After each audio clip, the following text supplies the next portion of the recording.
السلام عليكم ورحمة الله وبركاته. حبايبي عاملين ايه؟ يا رب تكونوا بألف خير. هنعمل مع بعض النهاردة طاجن العكاوي بورق العنب. يلا بينا مع بعض نسمي الله ونبدأ الفيديو بتاعنا ونشوف احنا عملناه ازاي. يلا بينا.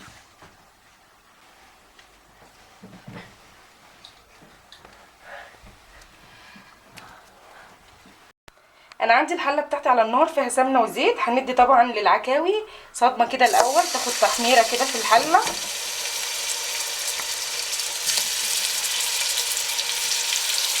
حبهان ورق لورا،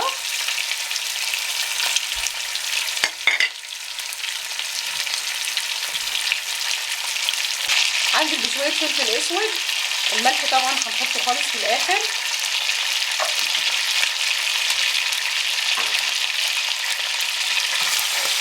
نقلبها كده.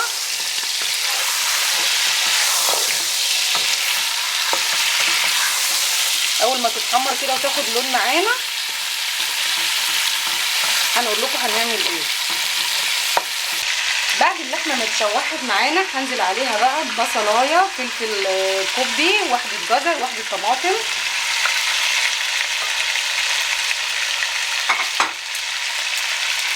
وهنقلب.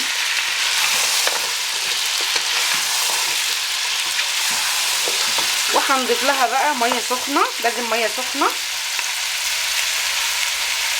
وهنسيبها بقى تستوي. على بال ما تستوي تعالوا نعمل مع بعض ورق العنب. عندي الطاجن بتاعي اللي انا هحشي فيه ورق العنب اللي انا هدخله الفرن. طبعا انا حاطه جواه بصل وطماطم في القعر كده الاول، وبعد كده هحط العكاوي فوق منهم، وهنعمل بعد كده مع بعض خلطه المحشي.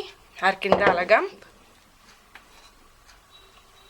عندي هنا الرز بتاعي انا غسلاه كويس جدا ومصفياه زي ما انتم شايفين كده. هنزل بعد كده بعصير الطماطم. انا هعمله ني في ني، مش هعمله مسبك عشان خاطر ولادي وكده، يعني بيبقى حلو والله العظيم وجميل جدا. بصل مفروم، خضرة محشي. طبعا الخضرة دي انا حاطه فيها قرن فلفل بارد وقرن فلفل حامي، بيدي طعم حلو جدا لاي محشي بتعمليه. انا عن نفسي اما باجي اعمل محشي بحط فلفل بارد وفلفل حامي مع الخضره. هنزل بعد كده بصلصه. عندي بعد كده نص كوبايه من زيت الذره، وهنزل بالتوابل بتاعتي ملح وفلفل وكمون. مش هحط اي توابل تانية. اقلب بقى.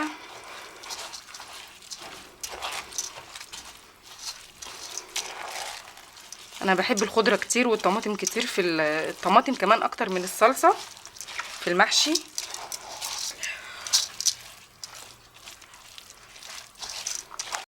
كده خلطه المحشي بتاعتي جاهزه. هنبتدي بقى نلف مع بعض ورق العنب. طبعا ورق العنب كان عندي جاهز في التلاجة. هنبتدي بقى نلفه مع بعض. بسم الله الرحمن الرحيم.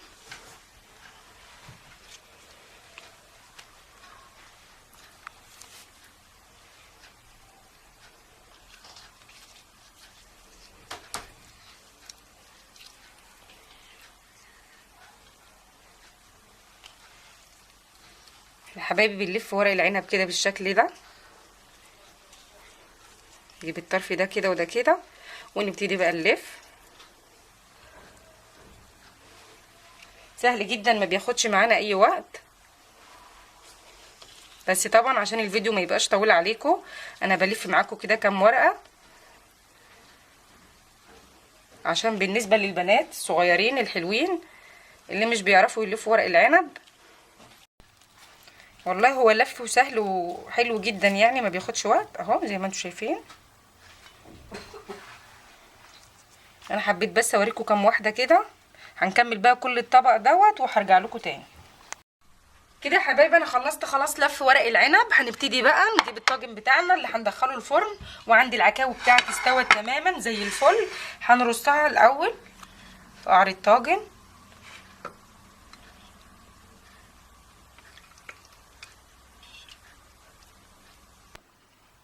هنرص بقى يا حبايبي كده ورق العنب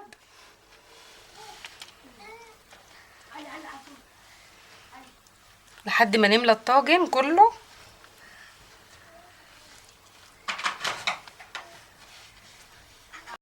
خلاص بقى خلصت ورق العنب كله رصيته، هنبتدي بقى نسقيه. لو ما عندكيش شوربه ممكن تجيبي بقى واحدتين ماجي على معلقه صغيره من الصلصه، شويه بهارات، معلقه سمنه، ونسقي بيها ورق العنب. طبعا يا دوب الميه تكون مغطيه للمحشي، هي كده محتاجه شويه كمان. وهنرص بقى شرايح كده من الليمون على وش ورق العنب، وهنغطيه بقى وندخله الفرن، ولما يستوي هنطلعه. شايفين يا حبايبي كده طاجن ورق العنب بتاعي انا لسه مطلعاه من الفرن، هو كده خلاص استوى معانا. هنقلبه بقى ونوريكم شكله عامل ازاي.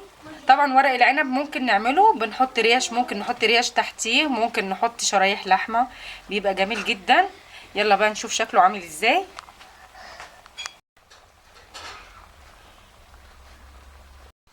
شايفين يا حبايبي ده شكل الطاجن بعد ما قلبناه. بسم الله ما شاء الله، جميل جدا وريحته طالعه جميله جدا.